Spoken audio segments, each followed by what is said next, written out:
The Abbey of Peyssac. Aye, a word of explanation becomes necessary at this point, after which we will resume the thread of our narrative. Indeed, it is high time for us to return to Nanan de Lartigues, who, at the sight of poor ill-fated Rickon expiring on the marketplace at Libourne, uttered a shriek and fell in a swoon.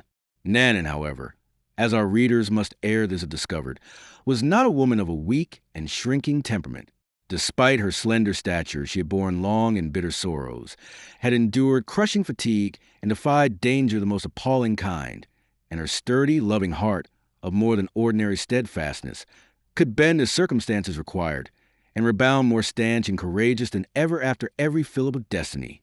The Duc d'Epernon, who knew her, or who thought that he knew her, was naturally amazed therefore to see her so completely crushed by the sight of mere physical suffering, the same woman who, when her palace at Agen was destroyed by fire, never uttered a cry, although she was within an ace of being burned alive, lest she should give pleasure to her enemies, who were thirsty for a sight of the torture which one of them, more vindictive than the others, sought to inflict upon the mistress of the detested governor, and who had looked on without winking while 2 of her women were murdered by mistake for her.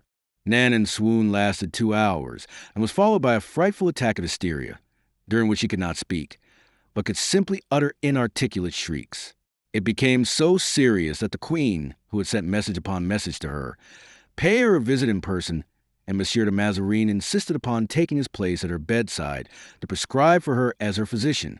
Apropos, he made great pretensions to skill in the administration of medicine for the suffering body, as well as a theology for the imperiled soul. But Nanan did not recover consciousness until well into the night. It was some time after that before she could collect her thoughts, but at last, pressing her hands against her temples, she cried in a heart-rending tone, "I am lost. They have killed him." Luckily, these words were so incomprehensible that those who heard charged them to the account of delirium. They left an impression on their minds, however, and when the Duc d'Epernon returned the next morning from an expedition which had taken him away from Libourne on the preceding afternoon, he learned at the same time of her protracted swoon, and of the words she uttered when she came to her senses. The Duke was well acquainted with her sensitive, excitable nature.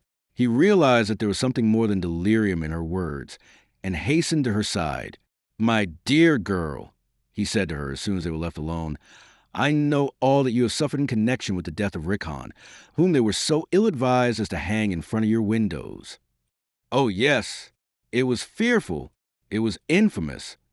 "Another time," said the Duke, "now that I know the effect it has upon you, I will see to it that rebels are hanged on the Place du Cours, and not on the Place du Marquet. But of whom were you speaking when you said that they had killed him?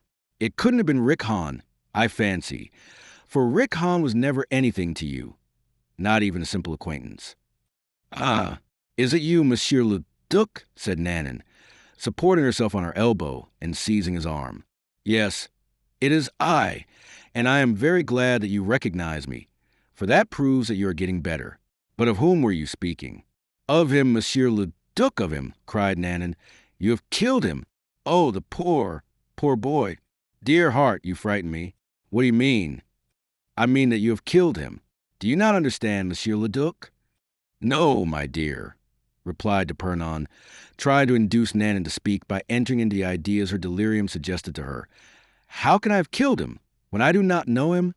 Do you not know that he is a prisoner of war, that he was a captain, that he was commandant of fortress, that he had the same titles and the same rank as this unhappy Rickon, and that the Bordelais will avenge upon the murder the man whose murder you were responsible for?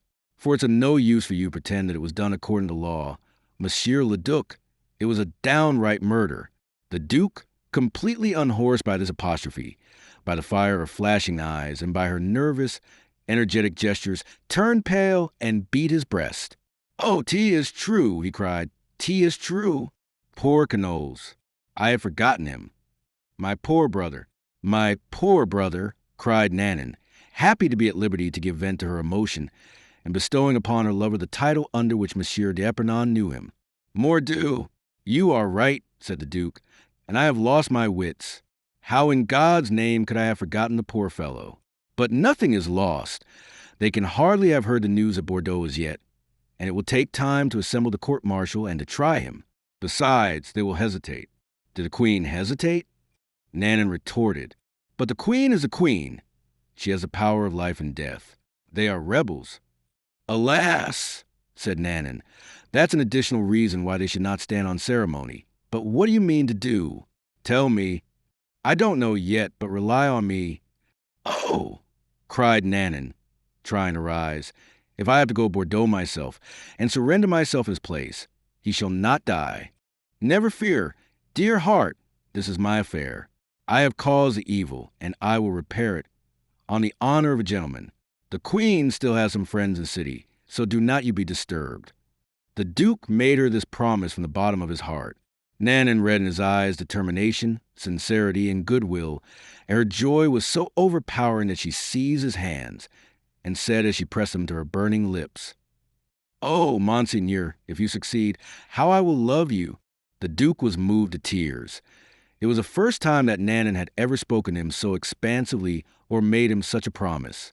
He at once rushed from the room, renewing his assurances to Nanan that she had nothing to fear. Sending for one of his retainers, whose shrewdness and trustworthiness were well known to him, he bade him go at once to Bordeaux, make his way into the city, even if he had to scale the ramparts, and hand to Lévy, the advocate general, the following note written from beginning to end by his own hand. "See to it that no harm comes to Monsieur de Canolles, captain and commandant in His Majesty's service. If he has been arrested, as is probable, use all possible means to set him free. Bribe his keepers with whatever sum they demand, 1,000,000 if need be, and pledge the word of Monsieur le Duc d'Epernon for the governorship of a royal chateau. If bribery is unavailing, use force. Stop at nothing. Violence, fire, murder will be overlooked. Description, tall, brown eye, hooked nose. If in doubt, ask him this question. Are you Nanan's brother? Above all things, haste, there is not a moment to lose." The messenger set out, and was at Bordeaux within 3 hours. He went to a farmhouse, exchanged his coat for a peasant smock frock, and entered the city driving a load of meal. Lévy received a letter 1/4 of an hour after the decision of the court-martial. He went at once to the fortress, talked with the jailer-in-chief, offered him 20,000 livres, which he refused, then 30,000, which he also refused, and finally 40,000, which he accepted. We know how Cavaignac, misled by the question which Monsieur d'Epernon relied upon as a safeguard against mistake, "Are you Nanan's brother?" yielded to what was perhaps the only generous impulse he had ever felt during his life, and answered, "Yes," and thus, to his unbounded amazement, regained his freedom. A swift horse bore him to the village of St. Loubs, which was in the hands of the royalists. There they found a messenger from the Duke. Come to meet the fugitive on the Duke's own horse, a Spanish mare of inestimable value. "Is he saved?" he demanded of the leader of Cavaignac's escort. "Yes," was the reply. "We have him here." That was all that the messenger sought to learn. He turned his horse about and darted away like a flash in the direction of Libourne. An hour and a half later, the horse fell exhausted at the city gate and sent his rider headlong to the ground at the feet of Monsieur d'Epernon, who was fuming with impatience to hear the one word, "Yes." The messenger, half dead as he was, had sufficient strength to pronounce that word which cost so dear, and the Duke hurried away, without losing a second, to Nanan's lodgings, where she lay upon her bed, gazing wildly at the door, which was surrounded by servants. "Yes," cried d'Epernon. "Yes, he is saved, dear love. He is at my heels. You will see him in a moment." Nanan fairly leaped for joy. These few words removed from her breast a weight that was stifling her. She raised her hands to heaven, and, with her face wet with the tears this unhoped-for happiness drew from her eyes, which despair had made dry, cried in an indescribable tone, "Oh, my God, I thank thee!" As she brought her eyes back to earth, she saw at her side the Duc d'Epernon, so happy in her happiness that one would have said his interest in the dear prisoner was no less deep than hers. Not until then did this disturbing thought come to her mind. How will the Duke be recompensed for his kindness, his solicitude, when he sees a stranger in the brother's place, an almost adulterous passion substituted for the pure sentiment of sisterly affection? Her reply to her own question was short and to the point. "No matter," she thought. "I will deceive him no longer. I will tell him the whole story. He will turn me out and curse me. Then I will throw myself at his feet to thank him for all he has done for me these 3 years past. And that done, I will go hence poor and humble, but rich in my love, and happy in the anticipation of the new life that awaits us. In the midst of this dream of self-denial, of ambition, sacrifice of love, the throng of servants opened to give passage to a man who rushed into the room where Nanan lay, crying, "My sister, my dear sister." Nanan sat up in bed, opened her startled eyes to their fullest extent, turned paler than the belliced pillow behind her head, and for the second time fell back in consternation, muttering, "Cavaignac! My God! Cavaignac! Cavaignac!" the Duke repeated, looking wonderingly about, evidently in search of the man to whom that exclamation was addressed. "Cavaignac! Is anyone here named Cavaignac?" Cavaignac was careful not to reply. He was not as yet sufficiently sure of his safety to justify a frankness which even under ordinary circumstances would have sat strangely upon him. He realized that by answering to name he would ruin his sister, and would infallibly ruin himself at the same time. He held his peace, therefore, and allowed Nanan to speak, reserving the right to correct her mistakes. "What a Monsieur de Canolles!" she cried in a tone of angry reproach, darting a flaming glance at Cavaignac. The Duke frowned and began to bite his mustache. All those present, save Francinet, who was very pale, and Cavaignac, who did his utmost not to turn pale, knew not what to think of this burst of wrath, and gazed at one another in amazement. "Poor sister," whispered Cavaignac in the Duke's ear. "She was so alarmed for me that her brain is turned, and she doesn't know me." "I am the one to whom you must reply, villain," cried Nanan. "Where is Monsieur de Canolles? What has become of him? Answer, answer, I tell you." Cavaignac formed a desperate resolution. It was necessary to risk everything to win everything, and to rely upon his impudence to carry him through, for to seek safety in confession, to inform the Duc d'Epernon of the fact that the false Canolles, whose fortune he had made his care, was identical with the Cavaignac who had levied troops against the Queen, and had then sold those same troops to the Queen, was equivalent to going voluntarily, to join Richon on the gallows. He therefore went close to the Duc d'Epernon, and said to him with tears in his eyes, "Monsieur, this is no mere delirium, but downright madness. Grief has turned her brain so that she does not recognize those who are nearest to her. If any one can restore her lost reason, you understand that it is myself. I beg you therefore to send away all the servants, except Francinet, who may remain at hand to look to her wants, for it would be as disagreeable to you as to myself to see strangers laughing at the expense of my poor sister." Perhaps the Duke would not have yielded so readily to this specious reasoning, for, credulous as he was, he began to be suspicious of Cavaignac, had he not received a summons to wait upon the Queen, Monsieur de Mazarin having convoked an extraordinary session of the council. While the messenger was delivering his message, Cavaignac leaned over Nanan and said in her ear, "In heaven's name, sister, be calm. If we can exchange a few words in private, all will be well." Nanan fell back upon the bed, more self-controlled at all events, if no calmer, for hope, however small the dose, is a balm which allays the heartache. The Duke, having decided to play the part of Orgon and Geronte to the end, returned to Nanan and kissed her hand, saying, "The crisis is past. I trust, my dear. I leave you the brother who is so dear to you, for the Queen has sent for me. Believe me, nothing less than Her Majesty's commands would induce me to leave your side at such a moment."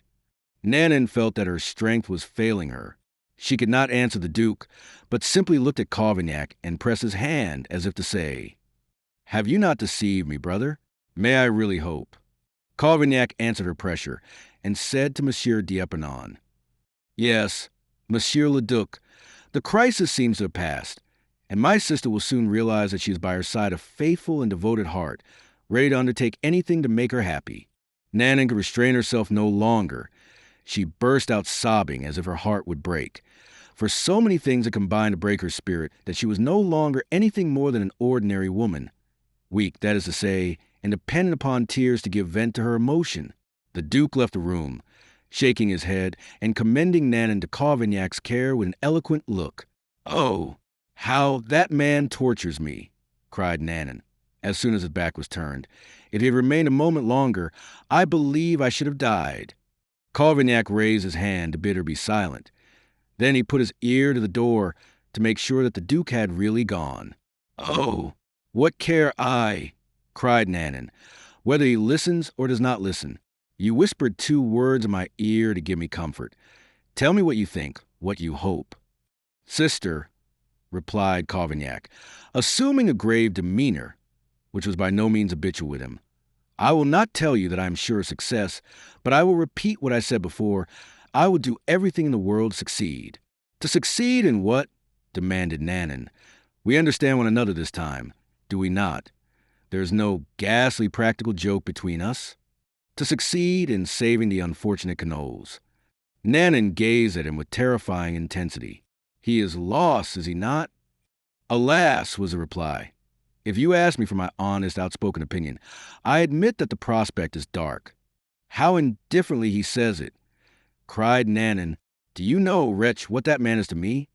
I know that he is a man whom you prefer to your brother, since you have saved him rather than me, and when you saw me you welcomed me with a curse. Nanon made an impatient gesture. Pardieu, you are right, said Cavaignac. I do not say that by way of reproach, but as a simple observation. For look you, with my hand upon my heart, I do not say upon my conscience, for fear I have none. I declare that if we were together once more in a cell in Shut a Trumpet, knowing what I know, I would say to Monsieur de Canolles, Monsieur, Nanon calls your brother.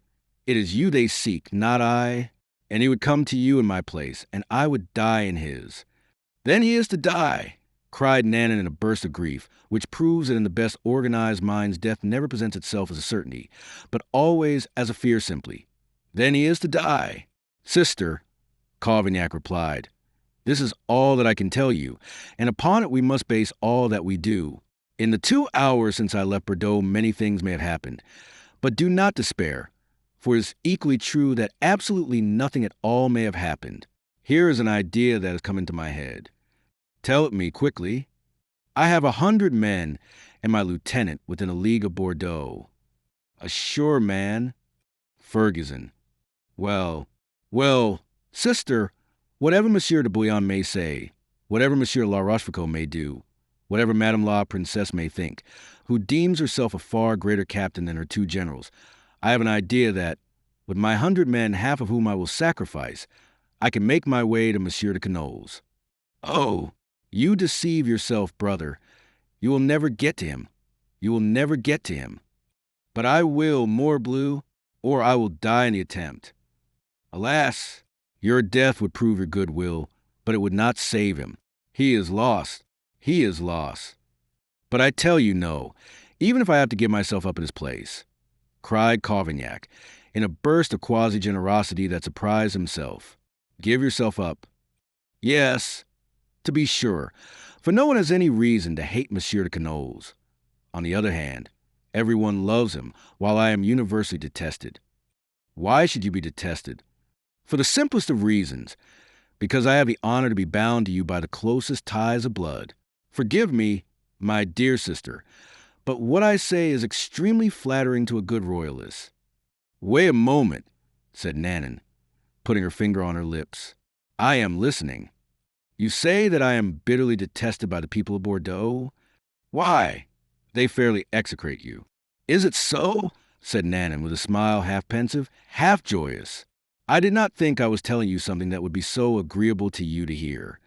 Yes, said Nanon. It is very sensible at all events, if not exactly agreeable. Yes, you are right, she continued, speaking rather to herself than to her brother.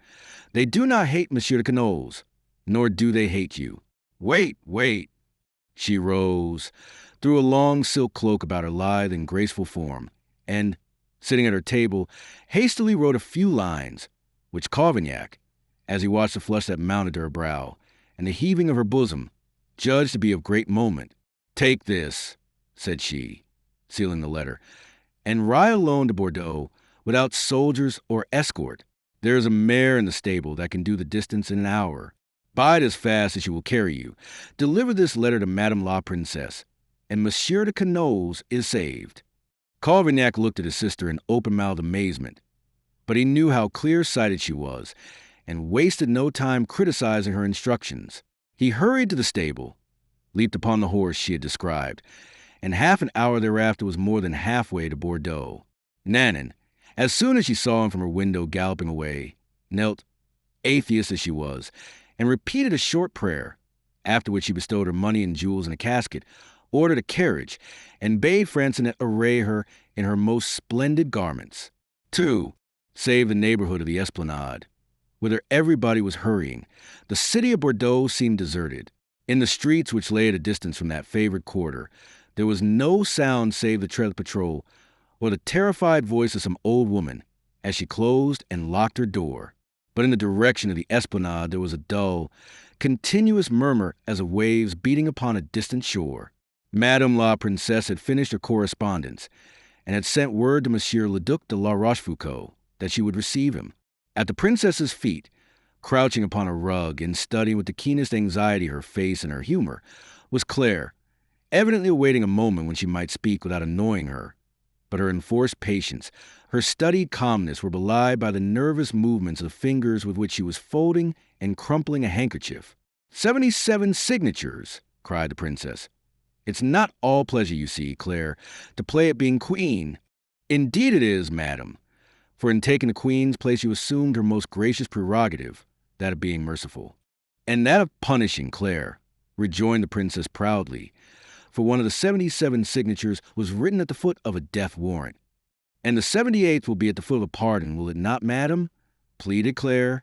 What do you say, little one? I say, madam, that I think it is quite time for me to go and set my prisoner free. May I not spare him the frightful spectacle of his companion led forth to his death? Ah, madam, as you consent to pardon him, pray, let it be a full and complete pardon. Faith, yes, you are quite right, little one. But in very truth I have forgotten my promise amid all this serious business, and you have done well to remind me of it. Then, cried Claire, beaming with joy, do what you choose. One more signature. Then, madam, said Claire, with a smile which would have melted the hardest heart, a smile which no painter's brush could reproduce, because it belongs only to a woman who loves, that is to say, to life in its divinest essence. She placed a paper upon Madame la Princesse' table, and held it while she wrote. The governor of Château-Trompette is ordered to allow Madame la Vicomtesse de Cam's access to Monsieur le Baron de Canolles, to whom we restore his liberty without reservation or condition. Is that right? The princess asked. Oh, yes, madam. And I must sign it? Most assuredly. Ah, little one, said Madame de Condé, with her most gracious smile, I seem compelled to do whatever you want. And she wrote her name. Claire pounced upon the paper like an eagle upon its prey. She hardly took time to thank her highness, and rushed from the room pressing the paper against her heart. On the stairway she met Monsieur de la Rochefoucauld, who was always followed wherever he went by a number of officers and admiring citizens. Claire greeted him with a happy little smile. Monsieur de la Rochefoucauld, surprised beyond measure, stopped for an instant upon the landing, and followed her with his eyes to the bottom of the stairs before entering Madame de Condé's apartment. All is ready, madam, he said, when he was in her highness's presence. Where? Over yonder. The princess seemed to be trying to make out his meaning. On the Esplanade, said the Duke. Ah, yes.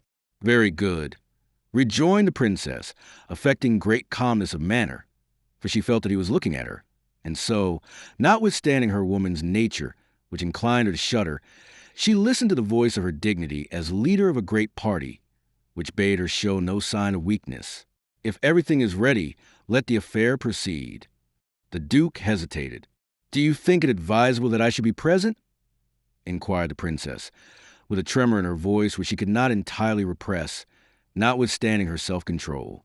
Why, that is as you please, madam, replied the Duke, who was at that moment engaged in one of his physiological studies. We will see. Duke, we will see. You know that I have pardoned one of condemned men. Yes, madam. And what do you say to that step? I say that whatever your highness does is well done. Yes, I thought it better so. It will be more befitting our dignity to show the Eperniness that while we do not fear to resort to reprisals, and to treat with her majesty as one power with another, we have confidence in the strength of our cause, and return evil for evil without excitement or exaggeration. It is very politic.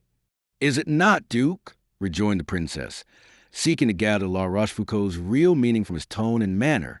But, he continued, it is still your opinion, is it not, that one of the two should expiate Ricken's death? For if it remains unavenged, the impression may gain ground that your highness sets but little store by the gallant men who devote their lives to your service. Oh, assuredly, and one of the two shall die on my honor as a princess. Never fear. May I know which of the two your highness has deigned to pardon? Monsieur de Canolles. This was pronounced in a most significant tone. Can it be that you have any particular ground for wishing that gentleman ill, Monsieur le Duc? Aye, madam, was I ever known to wish anybody well or ill? I divide all men into two categories, obstacles and supporters. The former must be overthrown and the latter supported.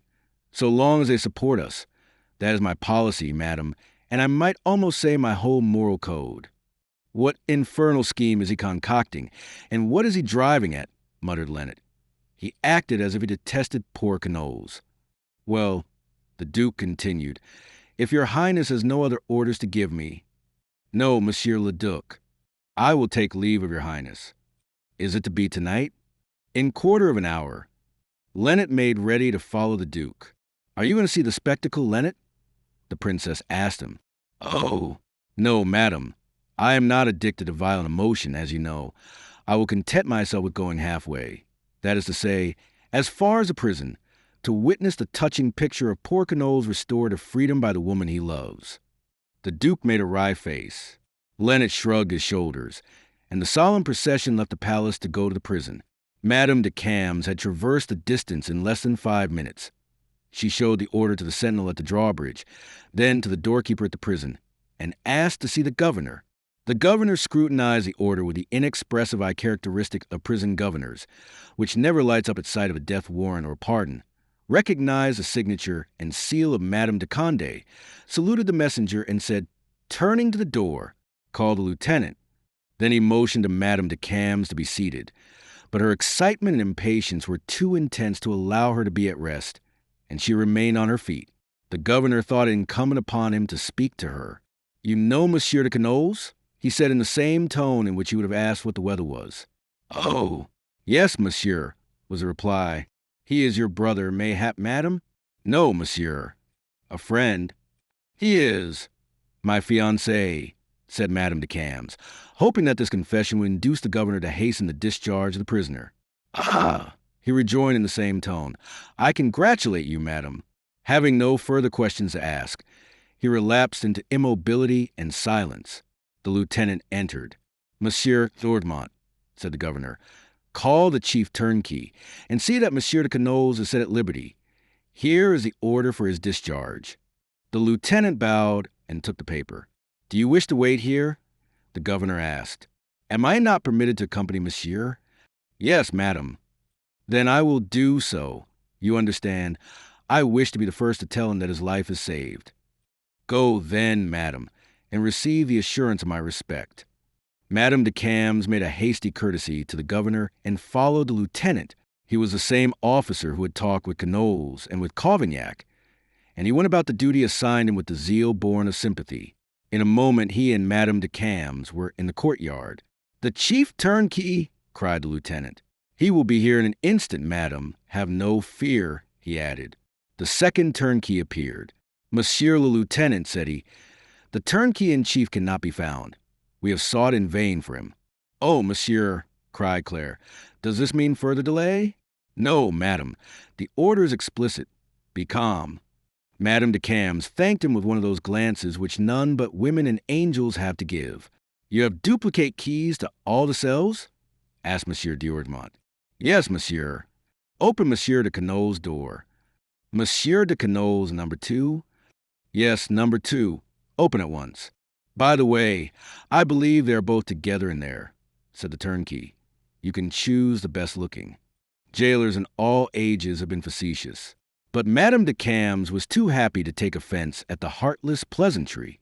On the contrary, she smiled at it, and would have embraced a man if need be to induce him to hasten, so that she might be with Canolles a second earlier.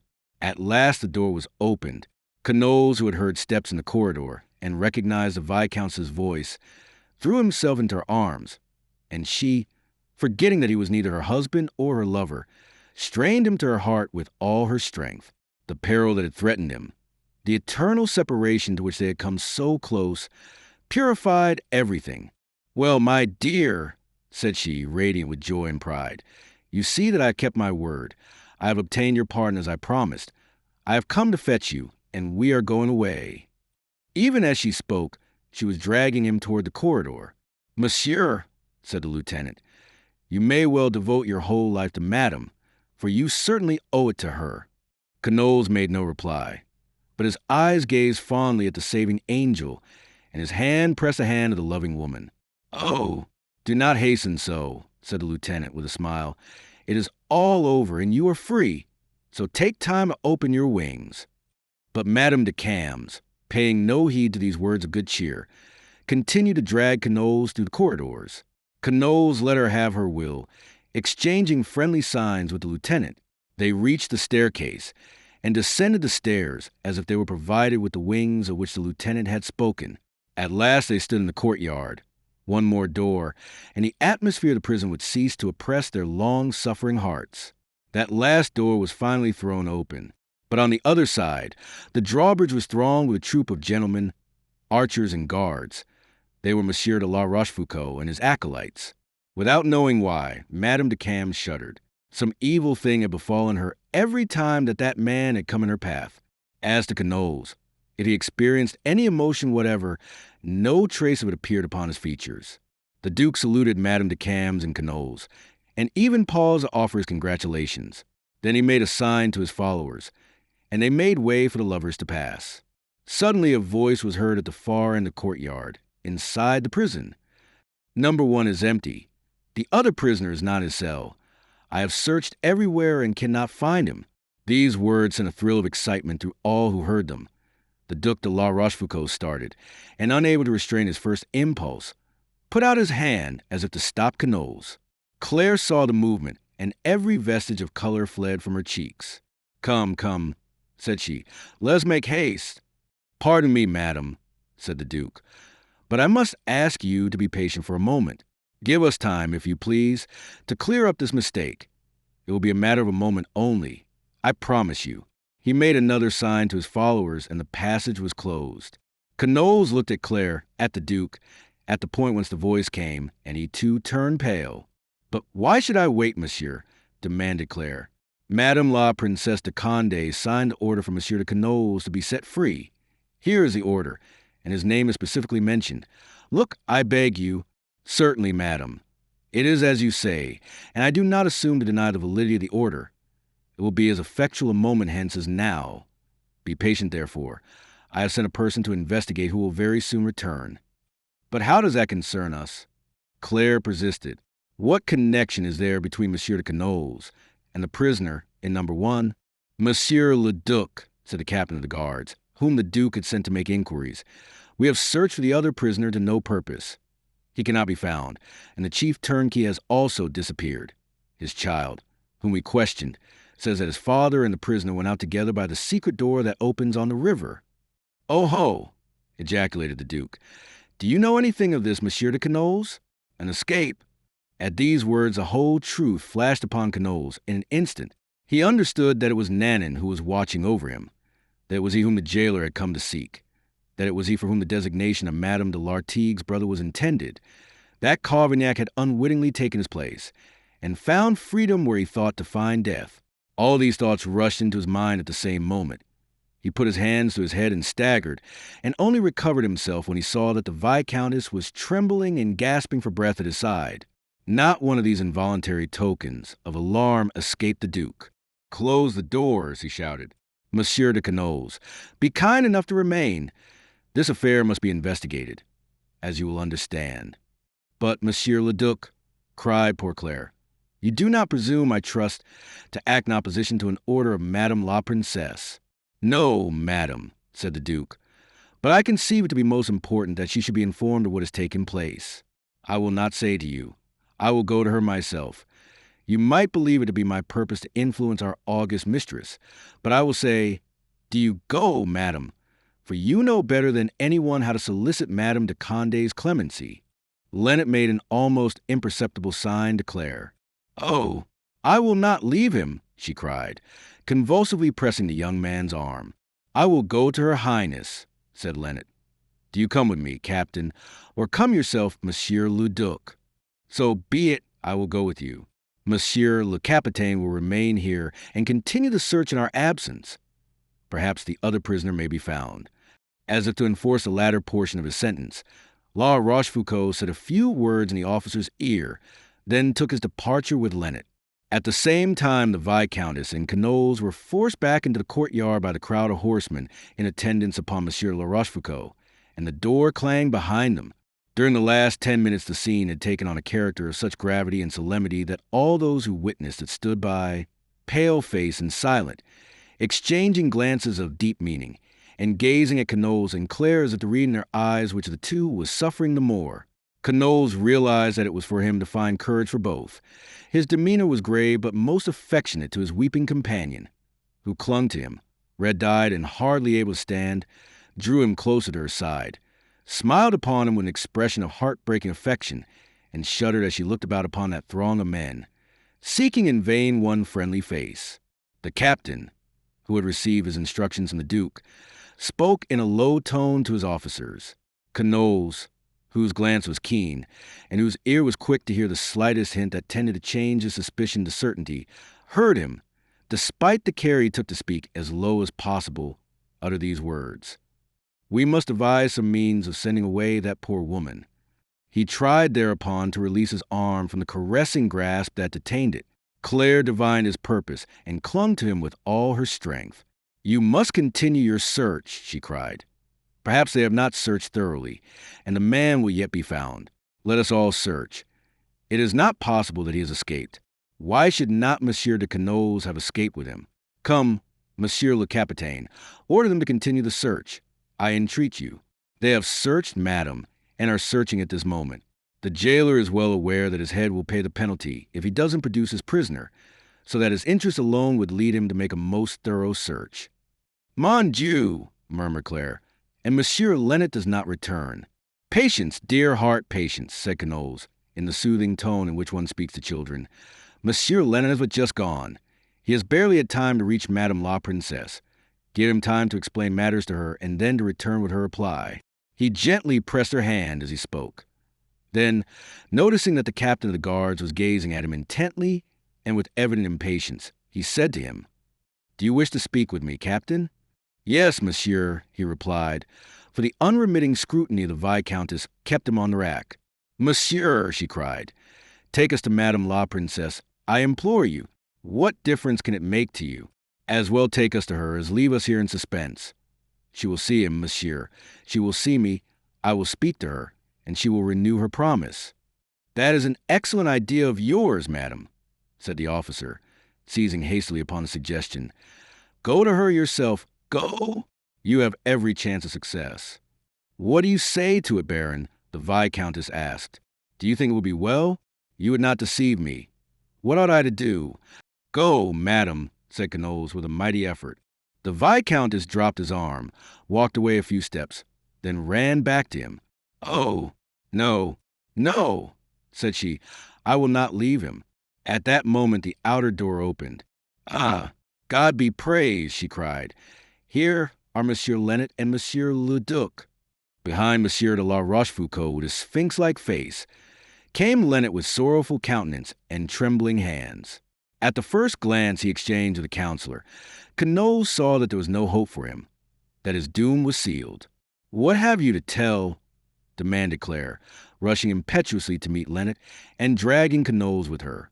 "Madame la Princesse is much embarrassed," stammered Lennet. "Embarrassed!" cried Claire. "What does that mean?" "It means that she asks for you," interposed the Duke, "that she wishes to speak with you." "Is that true, Monsieur Lennet?" demanded Claire, without pausing to reflect that the question was an insult to the Duke. "Yes, madam," faltered Lennet. "But what of him?" she asked. "Of whom?" "Monsieur de Quenouille." "Oh, Monsieur de Quenouille will return to his cell, and you will bring back the princess's reply to him. Will you remain with him, Monsieur Lennet?" "Madam, will you remain with him?" she repeated. "I will not leave him." You will not leave him. You swear that you will not?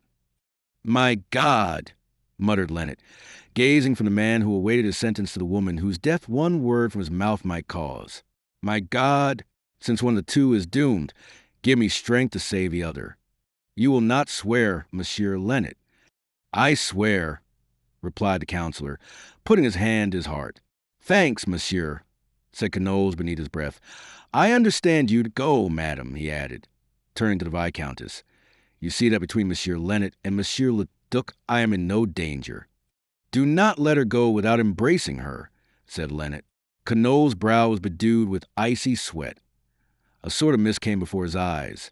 He detained Claire as she was about to leave him, and pretending that he had something to whisper to her, drew her to his heart and said in her ear, Entreat without servility. I wish to live for you, but you should wish me to live honored. I will entreat in such fashion as to save you, she replied. Are you not my husband in God's sight? Quenouille, as he released her, found a way to touch her neck with his lips, but so cautiously that she did not feel it, and the poor creature, mad with apprehension, left him without returning his last kiss. As she was about to leave the courtyard, she turned, but there was a line of guards between her and the prisoner. Where are you, my friend? I cannot see you. One word, I pray, so that I may go with your voice in my ears.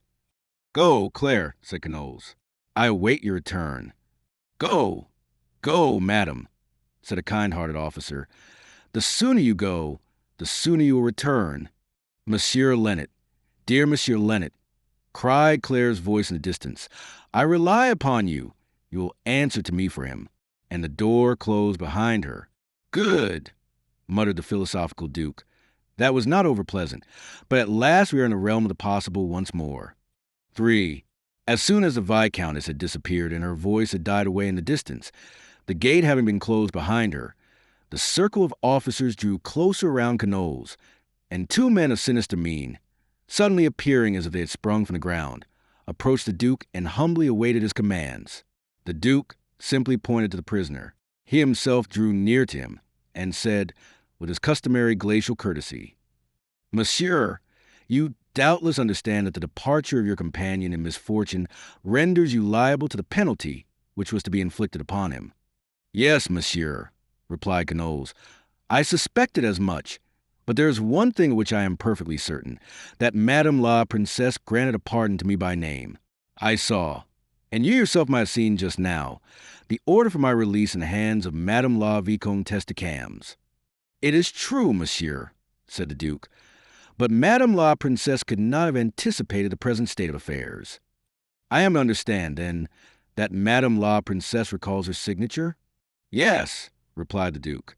A princess of the blood is false to her word. The Duke maintained his impassive demeanor. Quenouille looked about him. Has the time arrived? He asked. Yes, monsieur. I thought that you would await the return of Madame la Vicomtesse de Cams. You promise her that nothing should be done in her absence. It seems that nobody has any regard for his word today. And the prisoner gazed reproachfully, not at the Duc de la Rochefoucauld, but at Lennet. Alas, monsieur, cried the latter with tears in his eyes, forgive us. Madame la Princesse positively refused to show mercy to you. I beg very earnestly nonetheless. Monsieur le Duc will bear witness to that, and God as well. But she deems it imperative that Ricken's death should be paid for in kind, and she was as immovable as stone. Now, do you yourself pass judgment on my conduct, Monsieur le Baron? Instead of allowing the burden of your horrible situation to fall partly upon the Viscountess, I ventured, pray forgive me, for I feel that I stand in great need of your forgiveness. I ventured to cause it to fall upon you alone, for you are a soldier and of gentle birth. In that case, faltered Quenouille, whose voice was choked with emotion, in that case I shall not see her again. When you bade me embrace her, it was for the last time. A sob stronger than stoicism or pride shook Lennet's frame. He stepped back and wept bitterly. Quenouille thereupon fixed his piercing gaze upon the men who stood about him, but could see on every side none but faces rendered stern and pitiless by Ricken's cruel death, and among them a very few timid creatures, who were stiffening their muscles to conceal their emotion and help them to swallow their tears and sighs. Oh, it is terrible to think upon, murmured the youth, In a moment of superhuman clearness of vision which opens before a soul a boundless field of view over what men call life. That is to say, a few brief instants of happiness scattered here, and they're like islands in the midst of an ocean of tears and suffering, terrible to think upon. I had in my arms a woman I adore, who had just told me for the first time that she loved me. I had before me a long and blissful life, the realization of my fondest dream, and lo, in a moment, in a second, death takes the place of it all. He felt a tightness at his heart and a pricking sensation in his eyes, as if he were going to weep. But he remembered in time that he was, as Leonard said, a soldier and a gentleman. Oh, pride, he said to himself, the only form of courage that has any real existence, come to my aid. Should I bewail the loss of so vain and futile a thing as life? How they would laugh if they could say, on learning that he was to die, Knowles wept. How did I bear myself on the day I was besieged at St. George, when the Bordelais showed the same eagerness for my death as today? I fought, I jested, I laughed.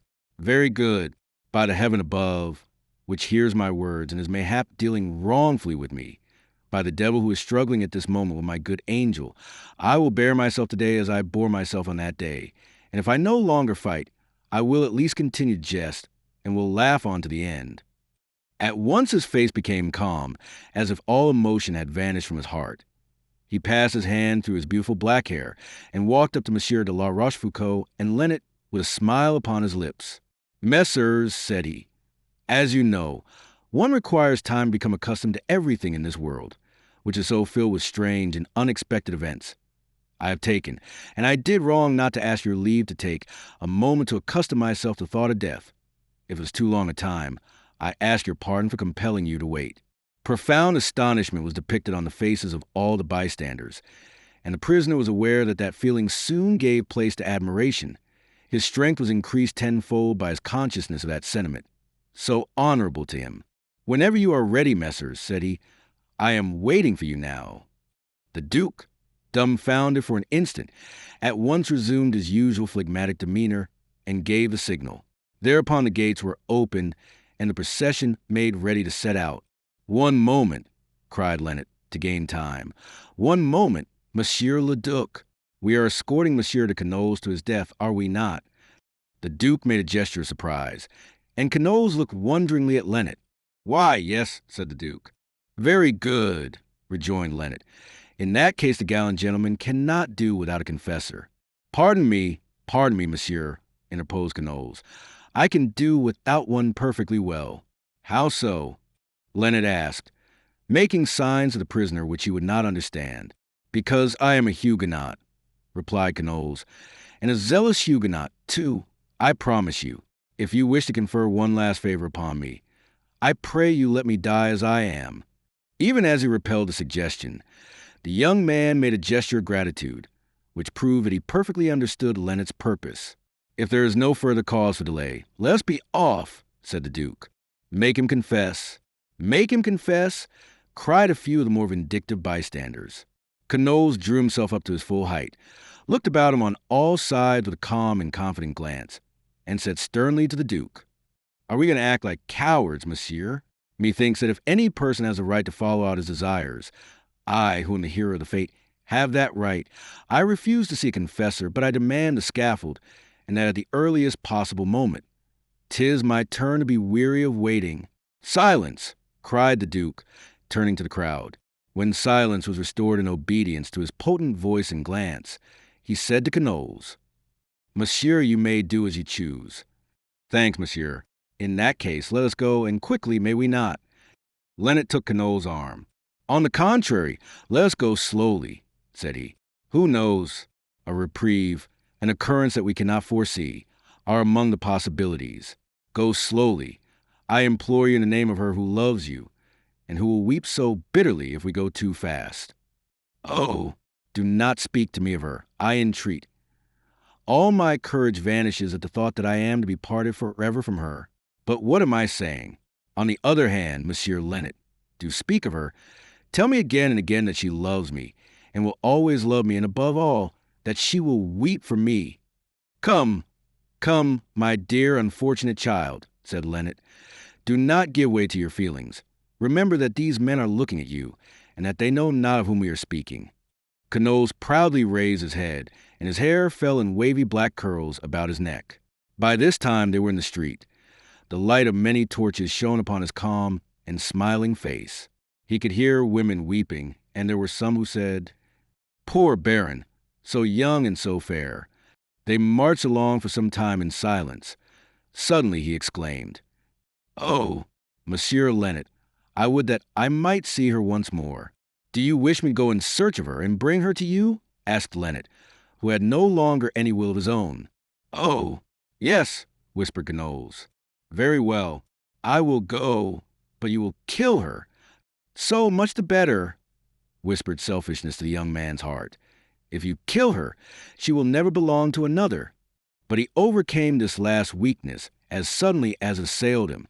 "No, no," said he, seizing Lennet's hand. "You promised to remain with me, so remain." "What does he say?" the Duke inquired of the captain of the guards. Knowles overheard the question.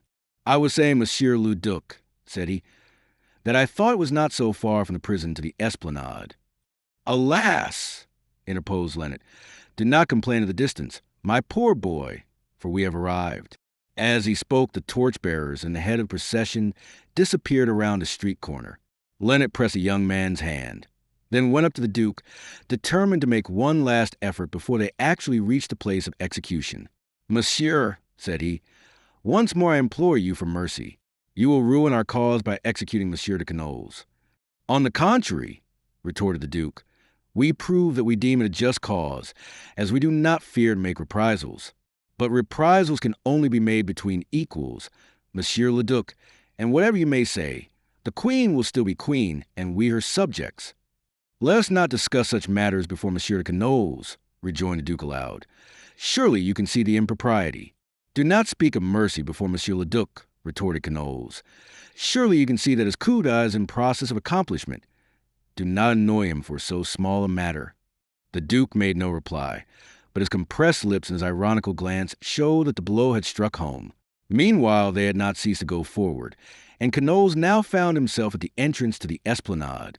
In the distance, that is, at the other side of the square, could be seen the crowd, in a vast circle formed by the glittering musket barrels. In the center arose a shapeless black something, which Knowles could not clearly distinguish in the shadow, and he thought that it was an ordinary scaffold. But when the torches reached the center of the square, their light fell full upon that black object, at first unrecognizable, and revealed the hideous silhouette of a gibbet. "A gibbet!" cried Knowles, halting and pointing to the structure. "Is not that a gibbet that I see yonder, Monsieur le Duc?" "It is." "You are not mistaken," he replied coldly. A wrathful flush reddened the young man's brow. He threw aside the two soldiers who were marching on either hand, and at one bound found himself face to face with Monsieur de la Rochefoucauld. "Monsieur," he cried, "do you forget that I am a gentle blood? All the world knows, even the executioner himself, that a nobleman is entitled to be beheaded." "Monsieur, there are circumstances." "It is not in my own name that I speak," Knowles interrupted, "but in the name of all the nobility, in which you hold so high a place, who have been prince and are now duke. It will be a lasting shame, not for me, who am innocent, but for one and all of you, that one of your caste should die upon the gallows." "Monsieur, Richon was hanged by order of the king." "Richon, monsieur, was a gallant soldier and at heart as noble as any man in this wide world, but he was not of noble birth. I am." "You forget," said the Duke, "that this is a matter of reprisals. Were you a prince of the blood, we would hang you." Knowles instinctively put his hand to his side for his sword, but when he failed to find it there, the realization of his situation came over him once more in all its force. His wrath vanished, and he remembered that his real superiority lay in his very weakness.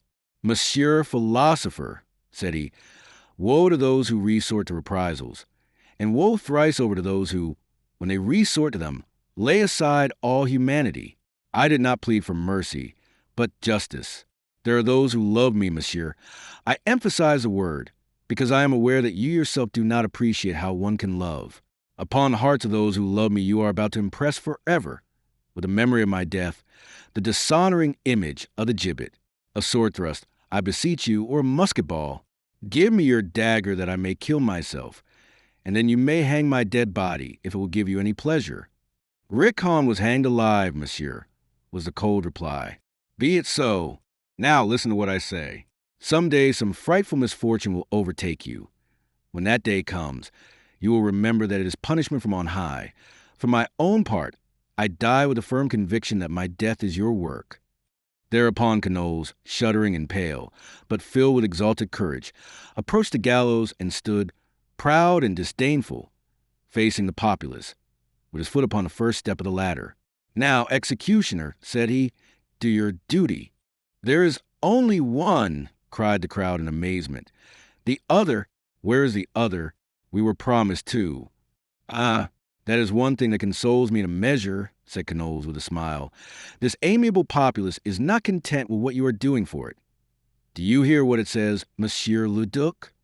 Death! Death! Vengeance for Rickon!" roared 10,000 voices. "If I irritate them," thought Knowles, "they are quite capable of tearing me in pieces. In that case I shall not be hanged, and Monsieur le Duc will go insane with rage." "You are cowards," he cried. "I see some among you who took part in the attack on St. George, when I made you all run away. You are venting your spite on me today, because I whipped you." A roar of rage was the only reply. "You are cowards," he repeated. "Rebels, villains." 1,000 knives gleamed in the air, and stones began to fall at the gallows' foot. "Good," muttered Knowles. "The king hanged Rickon," he added aloud. "And he did well. When he takes Bordeaux, he will hang many another."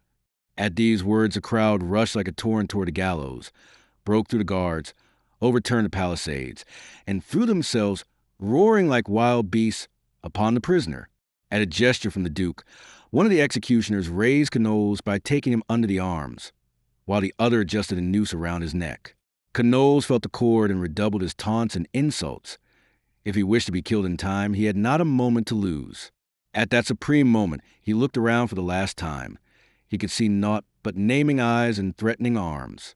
One man, however, a mounted soldier, pointed to his musket. "Cavaignac! 'Tis Cavaignac!" cried Knowles, clinging to the ladder with both his hands, which were not bound. Cavaignac made a motion indicating that he had been unable to save him, and leveled his weapon at him. Knowles understood him. "Yes, yes," he cried, emphasizing his words with his head. "Now, let us see how Cavaignac happened to be at hand. For we saw Cavaignac taking his departure from Libourne, and we know the object of his journey. When he reached the spot where his men, under Ferguson's command, lay in camp, he paused an instant, not to take breath, but to put in execution a plan which his inventive genius had formed in half an hour, and while he was riding like the wind. In the first place, he said to himself, with infinite good sense, that if he made his appearance before Madame la Princesse after what had happened, Madame la Princesse, who was about to hang Knowles, against whom she had nothing, would not fail to hang him, of whom she had good reason to complain. And so his mission, which might be successful in so far that Knowles would be saved, would assuredly fail in that he would be hanged. He lost no time, therefore, in changing coats with one of his soldiers, ordered Barabbas, whose face was less familiar to Madame la Princesse, to don his most elaborate costume, and started off again at a gallop for Bordeaux in that worthy's company. He was disturbed about one thing, namely, the contents of the letter of which he was the bearer, and which his sister had written with such absolute confidence that he had but to hand it to Madame la Princesse to ensure Knowles' safety.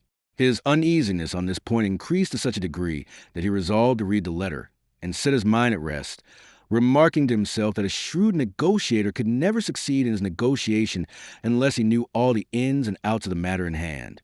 And then, too, if it must be said, Cavaignac never sinned in the direction of having too great confidence in his neighbor, and Nanon, though she was a sister, indeed, for the very reason that she was a sister, might very well bear her brother a grudge.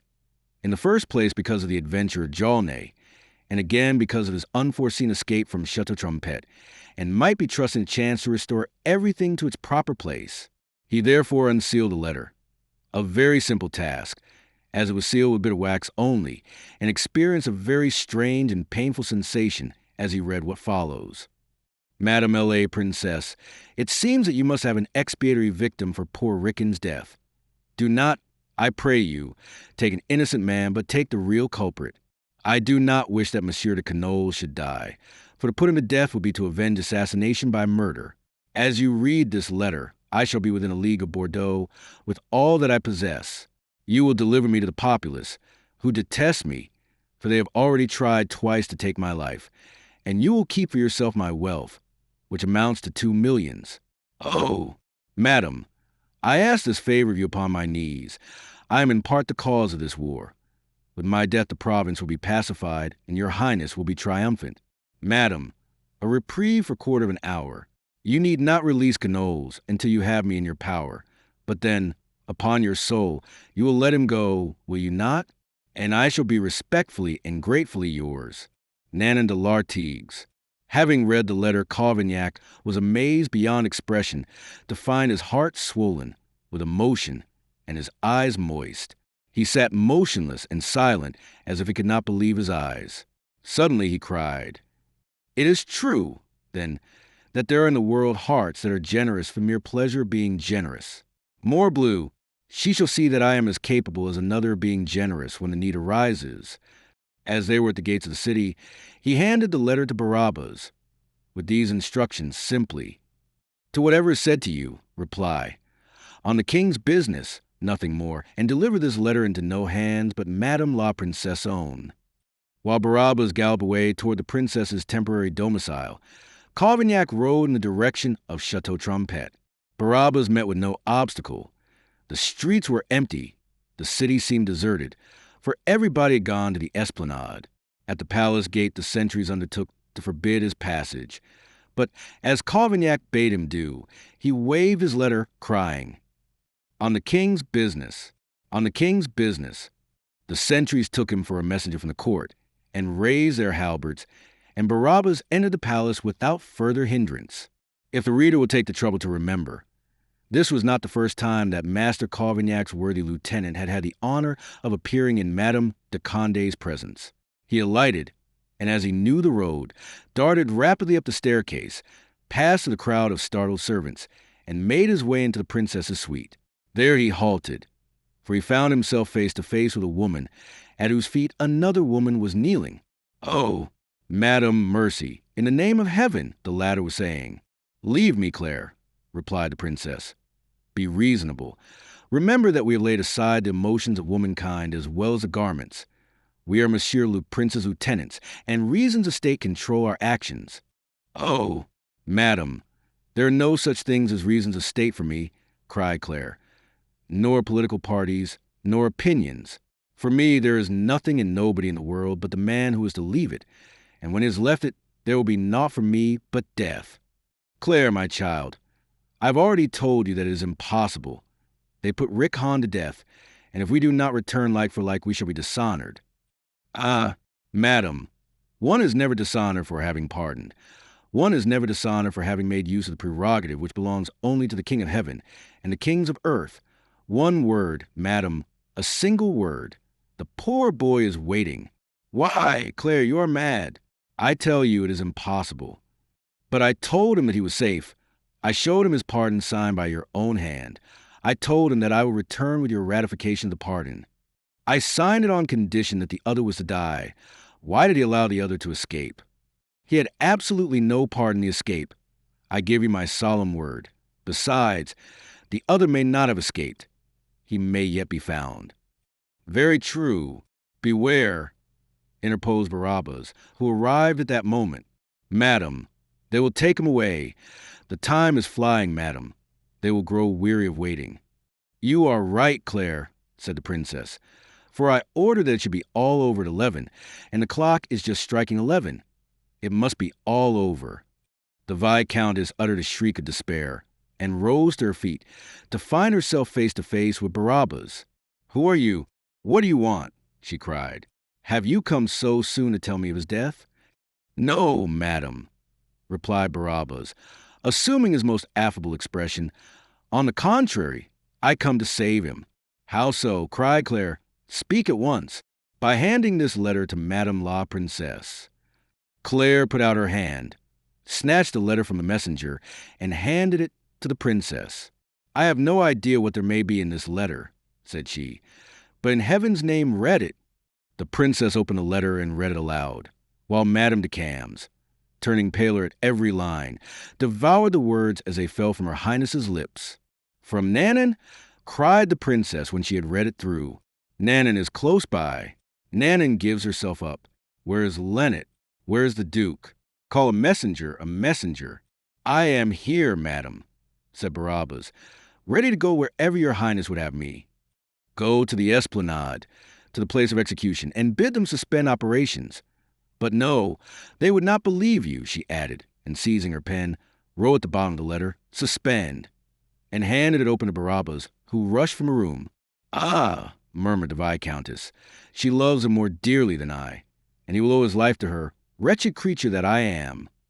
Stunned by that thought, she fell helplessly upon a chair, although she had received upon her feet all the crushing blows of that terrible day. Meanwhile, Barabbas did not lose a second. He flew down the stairs as if he had wings, leaped upon his horse, and rode furiously away toward the esplanade. While he was on his way to the palace, Cavaignac had ridden straight to Chateau Trompette. There, favored by the darkness and rendered unrecognizable by the broad brim of his hat being pulled down over his eyes, he had questioned the bystanders and learned the whole story of his escape in all its details, and that Quenouille was to pay the penalty for him. Instinctively, hardly aware of what he was doing, he thereupon hurried away to the esplanade, driving the spurs into his horse, galloping madly through the crowd, upsetting and riding over every one who came in his way. When he reached the esplanade, he spied the gallows and uttered a yell, which was drowned by the howling of the populace, upon whom Quenouille was heaping insults in order to excite them to tear him to pieces. It was then that Quenouille saw him, divined his purpose, and motioned to him that he was welcome. Cavaignac stood up in his stirrups and looked in every direction, hoping to see Barabbas or some messenger from the princess, and listening to hear the word, reprieve. But he could see nobody and could hear nobody save Quenouille, whom the executioner was just about to push from the ladder into eternity and who pointed to his heart. Thereupon Cavaignac raised his musket, pointed it toward the young man, took careful aim, and fired. "Thanks," said Quenouille, opening his arms. "At least I died the death of a soldier." The ball pierced his breast. The executioner pushed the body from the ladder, and it swung at the end of the infamous rope. But it was nothing more than a corpse. It was as if the report of the musket was a signal. So quickly was it followed by 1,000 others. Suddenly a voice cried, "Stop! Stop! Cut the rope!" But the voice was drowned in the yelling of the mob. Moreover, the rope was cut by a bullet. In vain did the guard resist. They were overborne by the huge waves of people. The gallows was overthrown and demolished. The executioners took flight. The crowd overflowed the square, seized upon the body, tore it limb from limb, and dragged the pieces about through the streets. Stupid in its hatred, it believed that it was adding to the young nobleman's punishment, whereas it was really saving him from the infamy he dreaded so deeply. During this scene, Barabbas accosted the Duke and handed him the letter of which he was the bearer, although he could see for himself that it had arrived too late. The Duke, notwithstanding the brisk discharge of firearms, simply drew a little aside, for his courage was as calm and cool as every other of his qualities, and read the letter. "It's a pity," he said, turning to his officers. "The plan that this Nannan suggests would have been preferable perhaps, but what's done is done. By the way," he added after reflecting a moment, "as she is to await our reply on the other side of the river, we may even yet be able to gratify her." Without further thought for the messenger, he put spurs to his horse and rode back with his escort to the princess. At that moment the storm, which had been gathering for some time, burst over Bordeaux in a heavy rain, accompanied with vivid lightning, deluged the esplanade as if to wash it clean of innocent blood. While these things were taking place at Bordeaux, while the people were dragging the body of poor Quenouille through the street, while the Duc de la Rochefoucauld was returning to flatter the pride of Madame la Princesse by pointing out to her that her power to do evil was as great as any queen's, while Cavaignac was spurring toward the city gates with Barabbas, deeming it useless to pursue their mission farther, a carriage drawn by 4 breathless, foam-flecked horses came to a standstill upon the shore of the Garonne opposite Bordeaux, and between the villages of Belcroy and La Bastide. 11 o'clock had just struck. A mounted courier, who followed the carriage, leaped hastily to the ground as it stopped and opened the door. A woman hurriedly alighted, looked up at the sky, which was all ablaze with a bright red light, and listened to the distant shouts and noises. "You are sure," said she to the maid who alighted after her, "that we have not been followed?" "No, madam. The two outriders who remain behind at madam's command have just come up with the carriage, and they have not seen or heard anything. Do not you hear anything in the direction of the city? It seems to me that I hear shouting in the distance." "Do you see nothing?" "I see something like the reflection of a fire. Those are torches." "Yes, madam, yes, for they move about and dance up and down like wills o' the wisp." "Do you hear how much louder and more distinct the shouts seem to grow, madam?" "Mon Dieu!" faltered the young woman, falling on her knees upon the damp soil. "Mon Dieu! Mon Dieu!" It was her only prayer. A single word presented itself to her mind. Her lips could pronounce no other. It was the name of him who alone could perform a miracle in her favor. The maid was not mistaken. Torches were waving and the cries seemed to be coming nearer. A musket shot rang out, followed by 50 others and by a tremendous uproar. Then the torches vanished and the shouts receded. A storm was rumbling overhead. The rain began to fall. But what cared Nanan for that? It was not the lightning of which she was afraid. Her eyes were constantly fixed upon the spot where she had heard so great a tumult. She could no longer see or hear anything at that spot, and it seemed to her in the glare of the lightning that the square was empty. "Oh, I haven't the strength to wait here any longer," she cried. "To Bordeaux! Take me to Bordeaux!"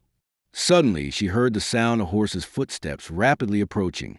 "Ah, they are coming at last," she cried. "Here they are. Adieu, Finette. I must go alone. Take her up behind you, Lombard, and leave in the carriage everything that I brought." "But what do you mean to do, madam, in God's name?" cried the terrified maid. "Adieu, Finette, adieu." "But why adieu, madam? Where are you going?" "I am going to Bordeaux." "Oh, don't do that, madam, in heaven's name. They will kill you." "Very good. For what purpose do you suppose that I am going thither?" "Oh, madam, help Lombard. Help me prevent madam." "Hush! Leave me, Finette. I have remembered you. Never fear. Go. I do not wish that any harm should befall you. Obey me. They are coming nearer. Here they are." As she spoke, a man galloped up to the carriage, followed at some little distance by another horseman. His horse was roaring rather than breathing. "Sister, sister," he cried. "Ah, I come in time." "Cavaignac," cried Nanan. "Well, is it all arranged? Is he awaiting me? Shall we go?" But instead of replying, Cavaignac leaped down from his horse and seized Nanan in his arms.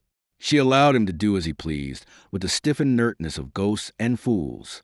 He placed her in the carriage, bade Lombard and Francinet take their places beside her, closed the door, and leaped upon his horse. In vain did poor Nanan, once more in possession of her faculties, shriek and struggle. "Do not release her," said Cavaignac. "Whatever happens, do not release her. Keep the other door, Barabbas, and do you, coachman, keep your horses on the gallop, or I'll blow your brains out." These orders followed one another so rapidly that there was a moment's delay in putting them in execution. The carriage was slow to move. The servants were trembling with apprehension. Even the horses seemed to hesitate. "Look alive there, 10,000 devils!" shouted Cavaignac. "They are coming! They are coming!" In the distance could be heard the hoofbeats of many horses, approaching rapidly with a noise like thunder. Fear is contagious. The coachman, at Cavaignac's threat, realized that some great danger was impending and seized the reins. "Where are we going?" he faltered. "To Bordeaux! To Bordeaux!" cried Nanan from within the carriage. "To Libourne, 10,000 furies!" cried Cavaignac. "Monsieur, the horses will fall before they have gone 2 leagues." "I don't ask them to go so far," retorted Cavaignac, spurring them with his sword. "Let them hold out as far as Ferguson's camp. That's all I ask." The heavy vehicle thereupon set forth at a terrifying pace. Men and horses, sweating, gasping, bleeding, urged one another on, the first by their shouts, the others by their loud neighing. Nanan tried to resist, to free herself, to leap down from the carriage, but she exhausted her strength in the struggle and soon fell back utterly worn out. She was no longer conscious of what was taking place. By dint of seeking to distinguish Cavaignac amid the hurly-burly of fleeing shadows, her head went round and round. She closed her eyes with a despairing cry and lay cold and motionless in her maid's arms. Cavaignac rode forward to the horses' heads. His horse left a trail of fire along the road. "Help, Ferguson!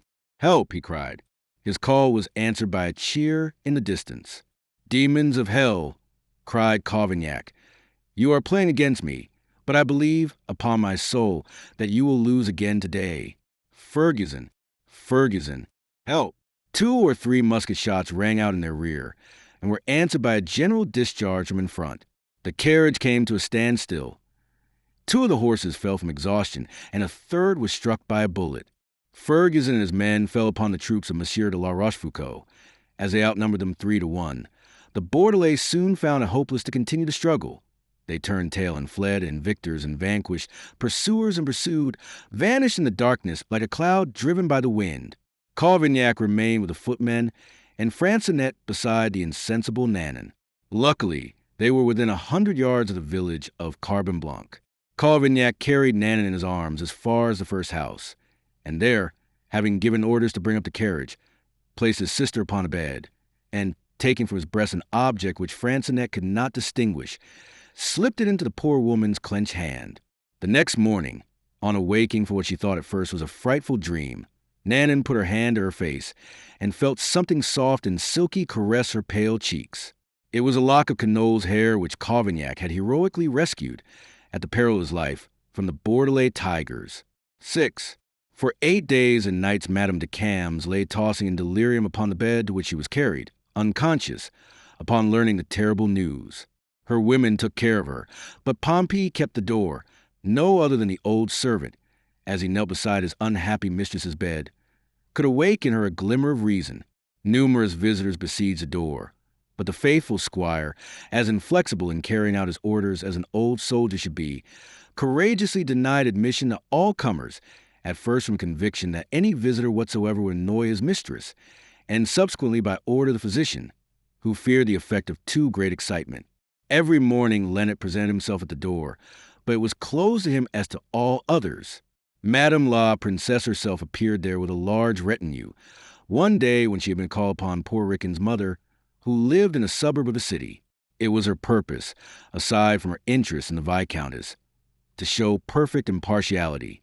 She came, therefore, intending to play the gracious sovereign, but Pompey informed her with the utmost respect that he had strict orders from which he could not depart, that all men, even dukes and generals, and all women, even princesses, were included in the terms of his orders, and Madame de Conde above all others, inasmuch as a visit from her, after what had happened, would be likely to cause a terrible paroxysm. The princess, who was fulfilling, or thought she was fulfilling, a duty and asked nothing better than to avoid the interview, did not wait to be told twice, but took her leave with her suite. On the 9th day Claire recovered consciousness. It was noticed that, during her delirium, which lasted 8 times 24 hours, she wept incessantly. Although fever ordinarily dries up the source of tears, hers had plowed a furrow, so to speak, beneath her eyes, which were surrounded by a circle of red and pale blue, like those of the sublime Virgin of Rubens. On the 9th day, as we have said, when it was least expected, and when her attendants were beginning to lose hope, her reason suddenly returned, as if by enchantment.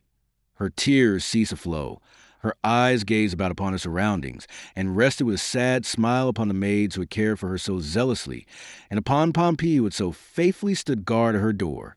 Then she lay for some hours, with her head resting on her hand, without speaking, dry-eyed, dwelling upon the same thought, which recurred to her mind again and again with ever-increasing force. Suddenly, without considering whether her strength was commensurate with her determination, she exclaimed, "Dress me!" Her women drew near, dumbfounded, and undertook to remonstrate. Pompey stepped a short distance into the room and clasped his hands imploringly. But the Viscountess repeated gently but firmly, "I bade you dress me." The women made ready to obey. Pompey bowed and backed out of the room. Alas! The plump, rosy cheeks were now as pale and thin as those of the dying. Her hand, as beautiful as ever, and of as lovely shape, was almost transparent, and lay as white as ivory upon her breast, which put to shame the snowy linen wherein it was enveloped. Beneath her skin could be seen the violet veins which told of the exhaustion caused by great suffering. The clothes she laid aside the day before, so to speak, and which then fitted closely to her slender, graceful form, now fell about her in loose folds. They dressed her as she wished, but it was a long operation, for she was so weak that thrice she nearly fainted. When she was dressed, she walked to the window, but turning sharply away, as if the sight of the sky and the city terrified her, she seated herself at a table, asked for pen and ink, and wrote a note to Madame la Princesse, soliciting the favor of an audience. 10 minutes after the letter had been dispatched by the hand of Pompey to its destination, a carriage stopped at the door, and almost immediately Madame de Tourville was announced. "Was it really you," she cried, "who wrote to Madame la Princesse requesting an audience?" "Yes, madam. Will she refuse me?" "Oh, far from it, my dear child. I came hither at once to say to you from her that you know perfectly well that you have no need to request an audience, for you are welcome at any hour of the day or night." "Thanks, madam," said Claire. "I will avail myself of the privilege." "How so?" cried Madame de Tourville. "Do you mean to go out in your present condition?" "Have no fear, madam," replied the Viscountess. "I feel perfectly well. And you will come?" "Instantly. I will go and tell Madame la Princesse of your purpose." And Madame de Tourville went out as she came in, with a ceremonious reverence to the Viscountess. The prospect of this unexpected visit produced, as will readily be understood, great excitement in the little court. The Viscountess's plight had aroused an interest as keen as it was widespread, for it was by no means true that Madame la Princesse's conduct in the late affair was universally approved. Curiosity was at its height. Therefore, officers, maids of honor, courtiers, thronged to Madame de Condé's cabinet, hardly able to believe in the promised visit, for it was but the day before that Claire's condition was represented to be almost hopeless. Suddenly Madame la Vicomtesse de Cams was announced. At the sight of those pallid features, as cold and motionless as marble, the hollow, black-ringed eyes, for which all the life and fire had fled, a murmur of compassion made itself heard in the princess's circle. Claire did not seem to notice it. Leonard, deeply moved, walked forward to meet her, and timidly put out his hand. But Claire, without accepting it, walked past him toward Madame de Condé, whom she saluted with noble dignity. She walked the whole length of the apartment with firm step, although she was so pale that she thought every moment that she would fall. The princess, herself intensely excited and deathly pale, watched Claire's approach with a feeling resembling terror. Nor had she the strength to conceal the feeling, which was plainly depicted on her face. "Madam," said the Viscountess in a grave voice, "I have requested this audience, which your Highness is pleased to grant me, in order to ask you, in the face of all, if you have been content with my fidelity and devotion since I have had the honor to serve you." The princess put her handkerchief to her lips and faltered. "Most assuredly, my dear Viscountess, I have had reason to praise your conduct on all occasions, and I have expressed my gratitude to you more than once. That statement is very precious to me, madam, for it permits me to solicit your Highness to relieve me from further attendance upon you." "What?" cried the princess. "You wish to leave me, Claire?" Claire bowed respectfully, but made no reply. Shame, remorse, or sorrow could be detected upon every face. A death-like silence pervaded the assembly. "But why do you leave me?" continued the princess at last. "I have but a few days to live, madam," replied the Viscountess, "and those few days I desire to pass in caring for the welfare of my soul." "Claire, dear Claire," cried the princess, "pray reflect." "Madam," the Viscountess interrupted, "I have 2 favors to ask at your hands. May I hope that you will grant them?" "Oh, speak, speak," cried Madame de Condé, "for I shall be only too happy if I can do aught for you." "You can, madam. What are the favors you wish to ask me?" "The first is the gift of the abbacy of Saint Tradegond, vacant since the death of Madame de Montivy." "You an abbess, my dear child. Surely you cannot think of it." "The second, madam," continued Claire, with a slight trembling in her voice, "is that I may be permitted to inter on my estate at Cams the body of my fiancé, Monsieur le Baron Roi de Canoles, murdered by the people of Bordeaux." The princess turned away and pressed a trembling hand to her heart. The Duc de la Rochefoucauld turned pale and lost countenance. Leonard opened the door and fled incontinently. "Your Highness does not deign to reply," said Claire. "Do you refuse? Perhaps I have asked too much." Madame de Conde had only enough strength to nod her head in token of assent, before she fell back in a swoon upon her chair. Claire turned away as unmoved as if she were a stone, and passed majestically from the room through the lane of courtiers, standing with heads bent. Not until the door had closed behind her did they realize that no one had thought of going to Madame de Conde's assistance. 5 minutes later, a carriage rolled slowly out of the courtyard. Madame de Cams was taking leave of Bordeaux. "What is your Highness's decision?" Madame de Turville inquired of Madame de Conde when she came to herself. "Comply with the wishes of Madame la Vicomtesse de Cams in respect to both the petitions she addressed to us just now, and implore her to forgive us." Epilogue. Aye, the abbess of Saint Trade gone to Peyssac. A month had passed away since the events we have described. One Sunday evening, after Vespers, the abbess of Saint Trade-gone to Peyssac came forth last in the church at the end of the convent garden, now and then turning her tear-reddened eyes toward a dark thicket of yews and fir trees, with such an expression of longing and regret that one would have said that her heart was in that spot and seeking to detain her there. Before her, the nuns, veiled and silent, walking in single file along the path to the convent, seemed like a long procession of phantoms returning to the tomb, followed by another phantom who left the earth behind regretfully. One by one, the nuns disappeared beneath the somber arches of the cloister. The superior followed them with her eyes until the last one had entered, then let them fall upon the capital of the Gothic column half buried in the grass, with an indescribable expression of hopeless despair. "Oh, my God! My God!" said she, placing her hand on her heart. "Thou art my witness that I cannot endure this life, of which I did not realize the true nature. I sought solitude and obscurity in the cloister, and not the constant scrutiny of all these curious eyes." With that she raised her head, and took a step toward the little clump of firs.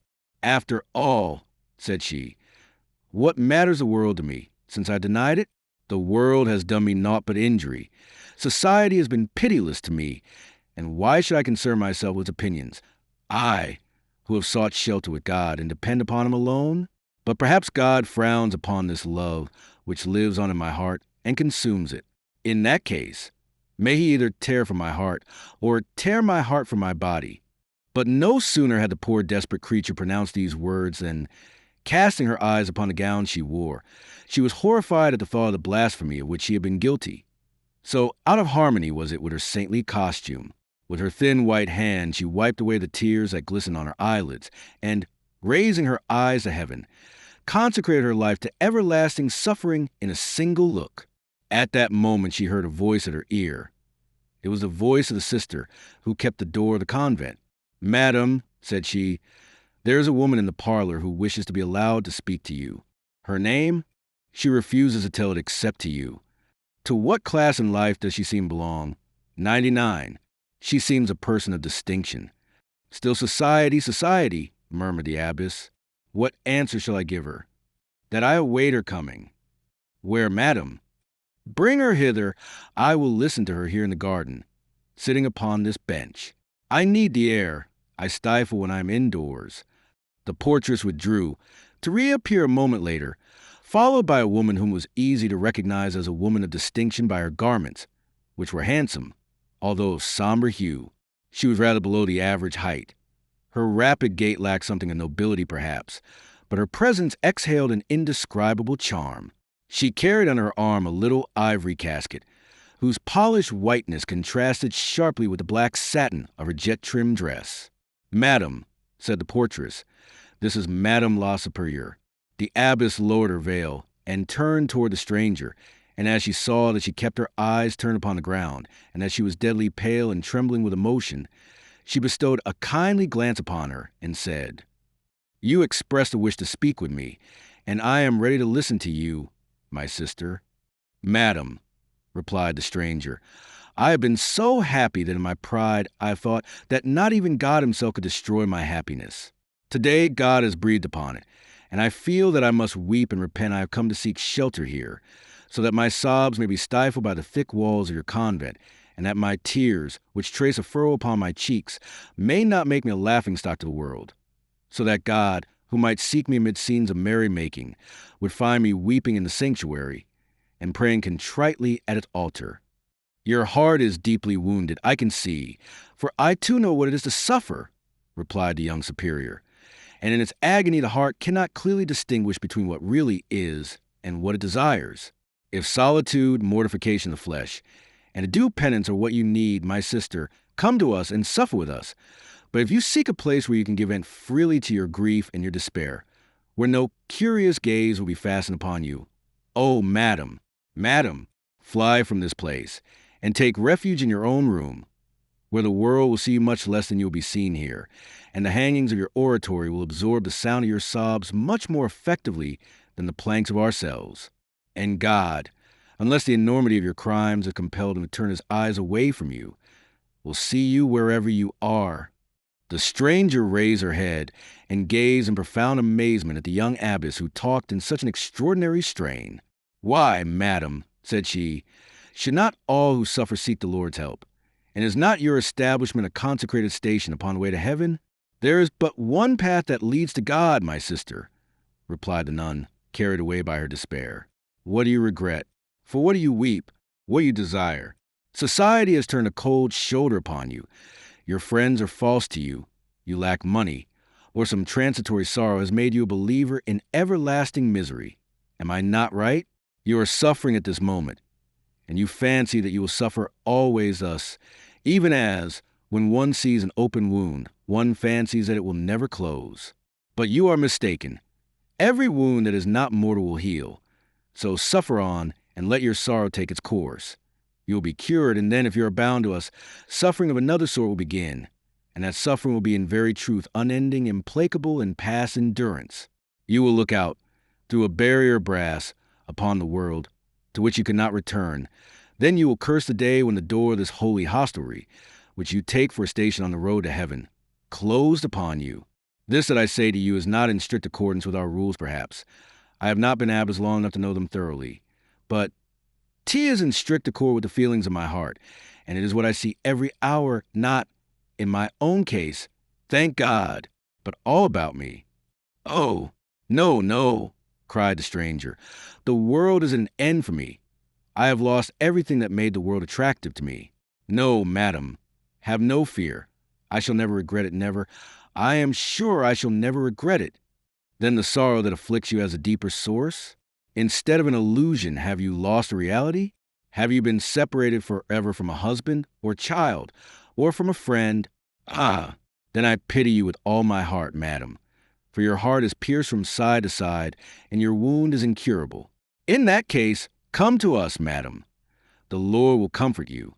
He will replace the friends or kindred you may have lost with us, who form one large family, a flock of which he is a shepherd, and, added the abbess in a lower tone, if he does not comfort you, which is quite possible, there will remain to you the last poor consolation of weeping with me, who came hither like yourself, in quest of comfort, but have not yet found it here.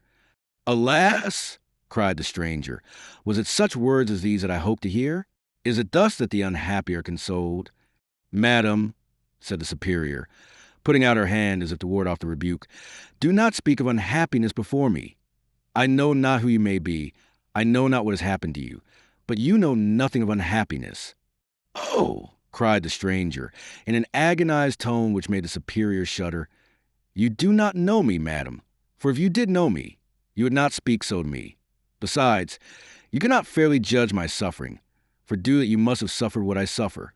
Meanwhile, receive me, make me welcome, open the gates of God's house to me, and by my tears and cries and agony you will know if I am truly unhappy.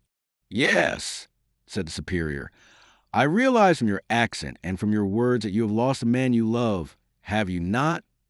The stranger sobbed and wrung her hands. Oh, yes, yes, said she. Very well. Since it is your desire, be one of our community. But first let me tell you what awaits you here, if your sufferings are equal to mine. 2 everlasting, pitiless walls, which, instead of turning our thoughts toward heaven, whither they should rise, constantly confine them to the earth, from which you will be separated. For while the blood flows and the pulses beat and the heart loves, none of the faculties are extinct. Isolated as we are, and hidden from sight as we believe ourselves to be, the dead call to us from the depths of the tomb. Why do you leave the place where your dead are buried? Because all that I have loved in the world is here, replied the stranger, in a choking voice, throwing herself at the feet of the superior, who gazed at her in profound astonishment. Now you have my secret, my sister. Now you can understand my grief, my mother. I implore you on my knees. You see my tears, to accept the sacrifice I make to God, or rather to grant the favor I ask at your hands. He is buried in the church of Peyssac. Let me weep upon his tomb, which is here. What tomb? Of whom are you speaking? What do you mean? Cried the superior, drawing back from the kneeling woman, at whom she gazed with something very like terror. When I was happy, continued the penitent, in a voice so low that it was drowned by the sighing of the wind among the branches. When I was happy, and I have been very happy, I was called Nanan de l'Artigues. Do you recognize me now? And do you know what it is that I implore? The superior sprang to her feet as if released by a spring, and stood for a moment motionless and pale, with uplifted eyes and clasped hands. "Oh, madam," she said at last in a voice which she struggled to render calm, but which trembled with emotion. "Oh, madam, is it true that you, who come here to weep beside a tomb, have no knowledge who I am? You do not know that I have purchased with my freedom, with my happiness in this world, and with all the tears of my heart, the melancholy pleasure of which you now claim an equal portion. You are Nanan de l'Artigues. I, when I had a name, was the Vicomtesse de Cams." Nanan, with a sharp cry, walked up to the superior, and, raising the hood which shaded the nun's dull eyes, recognized her rival. "'T is she," murmured Nanan. "And she was so lovely when she came to St. George. Poor woman." She stepped back, with her eyes still fixed on the Viscountess, and shaking her head. "Oh!" cried the Viscountess with a touch of the pride that all men feel to know that their capacity for suffering is greater than their fellows. "It is kind of you to say that, and it has done me good. I must have suffered cruelly to have undergone so cruel a change. I must have wept bitterly. I am more unhappy than you, therefore, for you are lovely still." And the Viscountess raised her eyes, beaming with the first ray of joy that had shone in them for a month past, as if seeking canoles in the sky above her head. Nanan, still on her knees, hid her face in her hands and burst into tears. "Alas, madam," said she, "I did not know to whom my petition was addressed. For the last month I have known nothing of what was taking place, and that ignorance has preserved my beauty. Beyond all question I have been mad. Now I am at your command. I have no desire to make you jealous of the dead. I ask to be admitted here as the humblest of your nuns. You can do with me as you please, and if I disobey you can subject me to the severest discipline. You have the dungeon and the impasse. But," she added in a trembling voice, "you will at least let me from time to time see the place where the man we both loved so dearly is buried?" She fell, sobbing and almost unconscious, upon the turf. The Viscountess made no reply. Leaning against the trunk of a sycamore, she seemed ready to expire at her side. "Oh, madam," cried Nanan, "you do not answer. You refuse. Be it so. I have a single treasure in my possession, and you perhaps have nothing that was his. Grant my request, and that treasure is yours." As she spoke, she took from her breast a large locket, which was attached to a gold chain about her neck, and offered it to Madame de Cams, holding it open in her hand. Claire pounced upon the relic and kissed the cold, lifeless hair with such vehemence that it seemed as if her heart came to her lips to share the kiss. "Do you think," said Nanan, still kneeling at her feet, "that you have ever suffered more than I suffer at this moment?" "Ah, you carry the day, madam," said Claire, lifting her up and taking her to her arms. "Come, come, my sister, for I love you better than all the world for having shared this treasure with me." She leaned over Nanan, as she gently raised her, and lightly kissed her cheek, who had been her rival. "Yes, you shall be my sister and my dearest friend," said she. "Yes, we will live and die together, talking of him and praying for him. He sleeps nearby in our church. It was the only favor I could obtain from her, to whom I devoted my life. May God forgive her."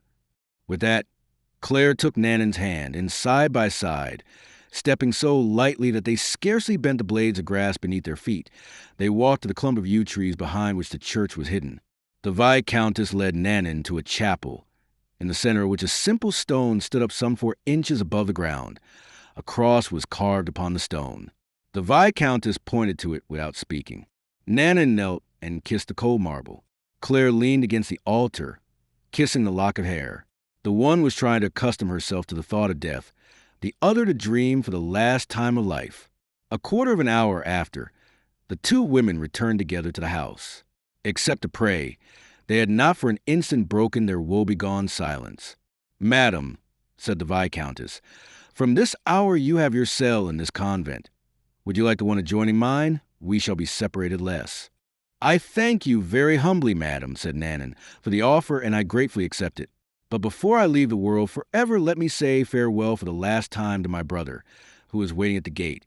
He also is overcome with sorrow." "Alas!" said Claire, to whose mind the thought came instinctively that Carvagnac's safety caused the death of his companion in captivity. "Go, my sister." Nanon left the room. 2. The brother and sister. As Nanon said, Carvagnac was waiting, sitting upon a stone a few steps from his horse, at whom he was gazing sadly, while the horse himself, browsing upon the dry grass, so far as the length of his rein permitted, raised his head from time to time to gaze intelligently into his master's face. Before the adventurer was a dusty road, which, as it passed out of sight a short distance away among the elms which covered a slight elevation, seemed to start from the convent to lose itself in space. One might have said, and it may have occurred to the adventurer, although his mind was little given to philosophical turns of thought, that over yonder was a world, and that its tumult died at that cross-surmounted iron gate. In fact, Carvagnac had arrived at that stage of introspection, when we might fairly expect him to have thought upon such subjects. But he had already forgotten himself in this sentimental reverie, overlong for a man of his character. He appealed, therefore, to his consciousness of what his manly dignity required of him, and, ashamed of having been so weak, said to himself, "What?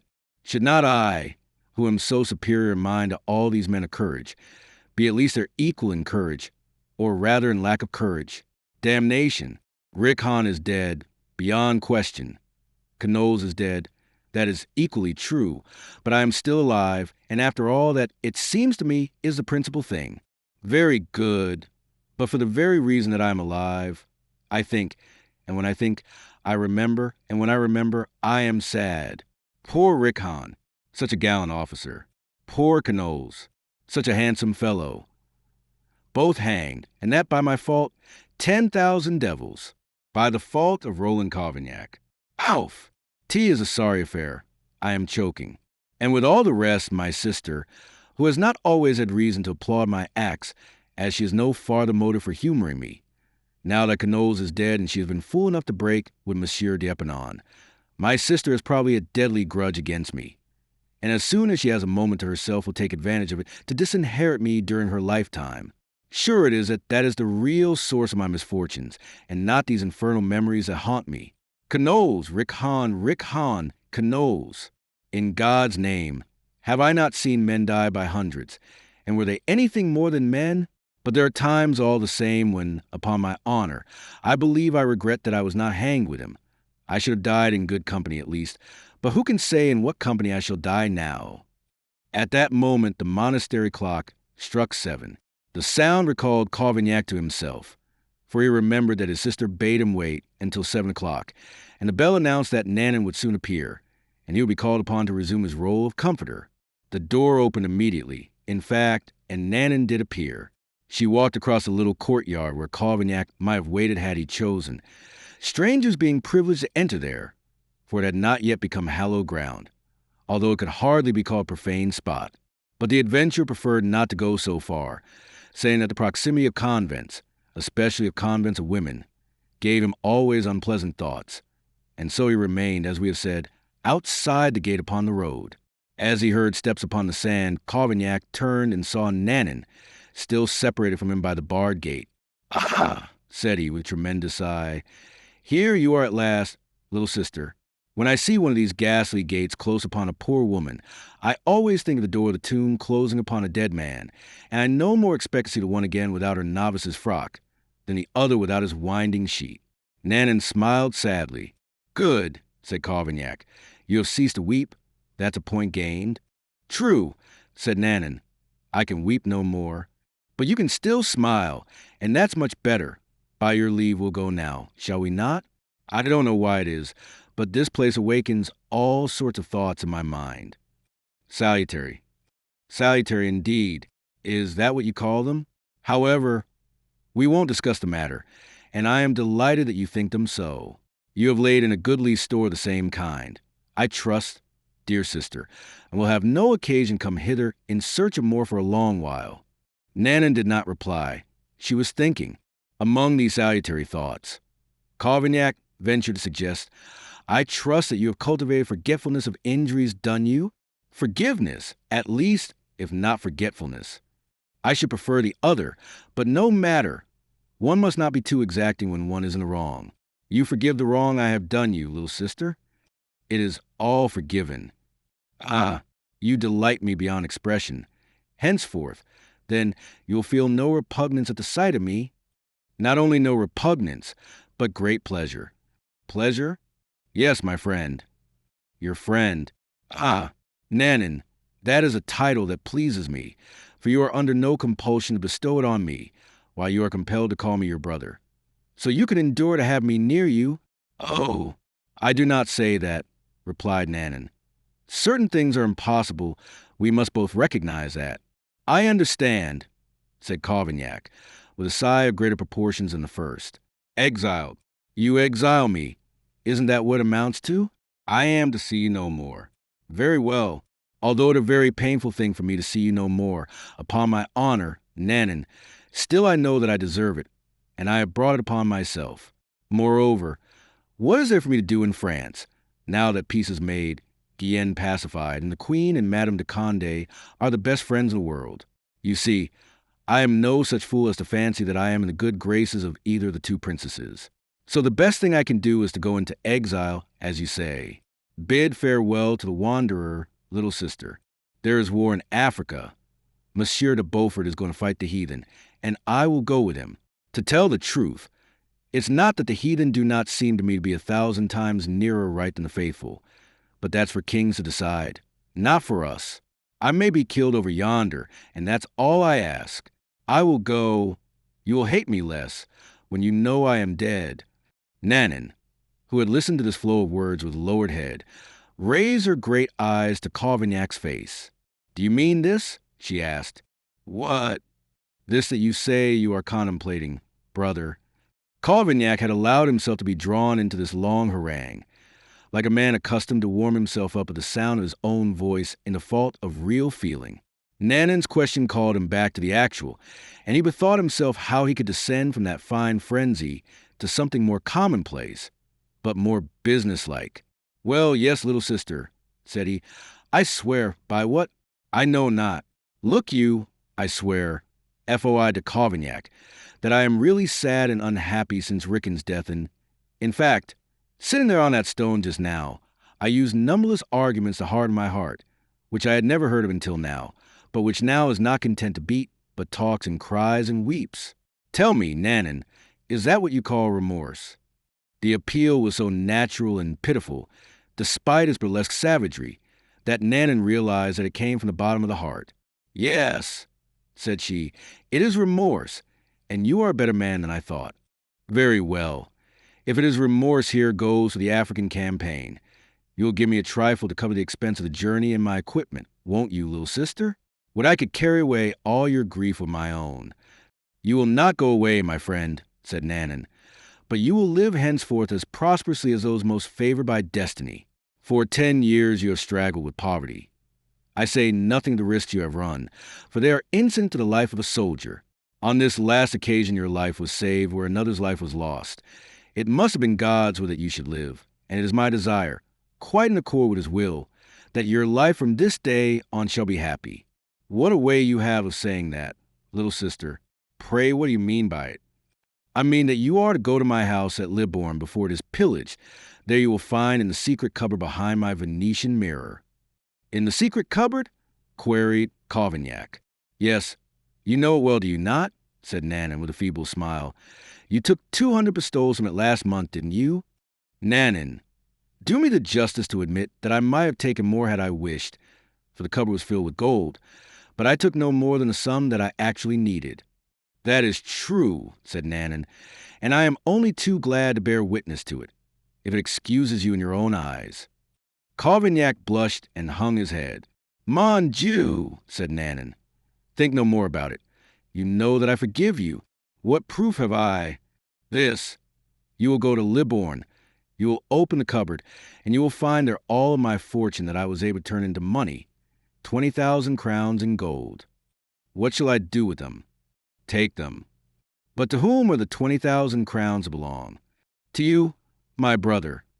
It is all that I have to give, for, as you know, when I left Monsieur d'Epernon, I asked nothing for myself, and my houses and lands were seized. What do you say, sister? Cried Cavaignac in dismay. What idea have you in your head now? Simply, Roland, that you are to take the 20,000 crowns. That's very well for me, but what about yourself? I have no use for that money now. Ah, I understand. You have other funds. So much the better. But it's an enormous sum, sister. Think of it. It's too much for me, at least at one stroke. I have no other funds. I keep nothing but my jewels. I would be glad to give you them as well, but I must use them to pay for the privilege of entering this convent. Cavaignac leaped into the air in his surprise.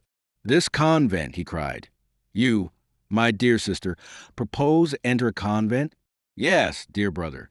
Oh, in heaven's name, don't do that, little sister. A convent. You have no idea what a fearful bore it will be. I can tell you something of it, having been at the seminary. A convent. Nanon, don't do it. It will kill you. I hope so, said Nanon. Sister, I will not have your money at that price. Do you hear? Cordu, it would burn me.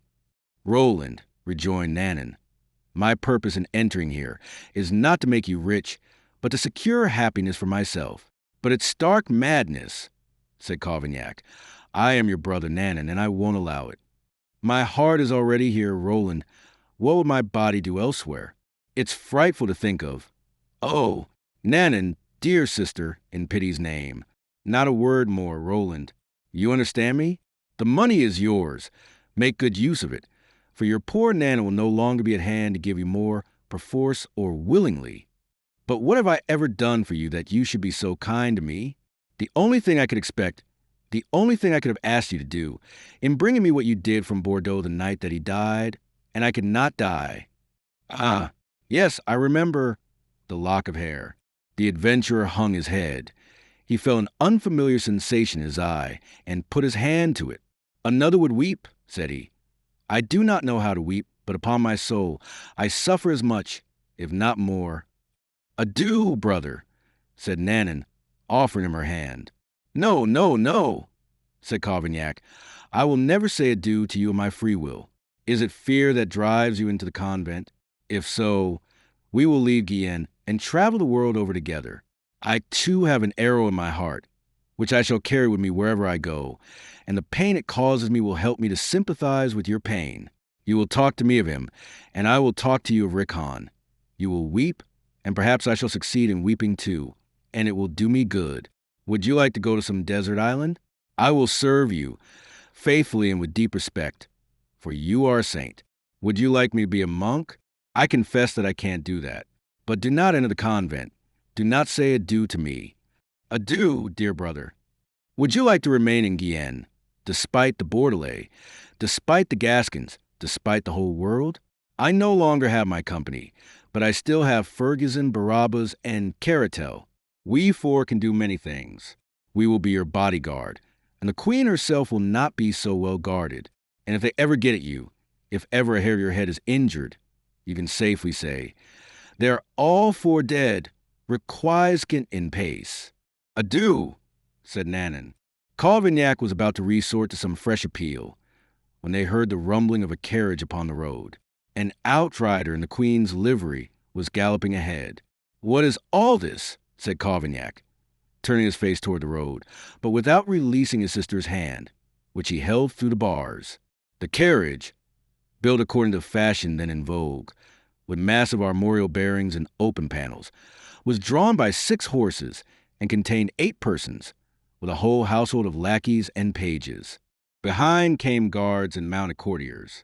Road, road, cried the outrider, striking Cavaignac's horse, which, however, was standing with modest reserve well away from the center of the road. The terrified beast reared and plunged madly. Be careful what you do, my friend, cried Cavaignac, dropping his sister's hand. Way for the Queen, said the courier, riding on. The Queen! The devil, said Cavaignac. Let's keep out of trouble in that direction. And he stood as closely against the wall as possible, holding his horse by the bridle. At that moment a trace broke, and the coachman, with a vigorous jerk upon the reins, brought the 6 horses to a standstill. What has happened?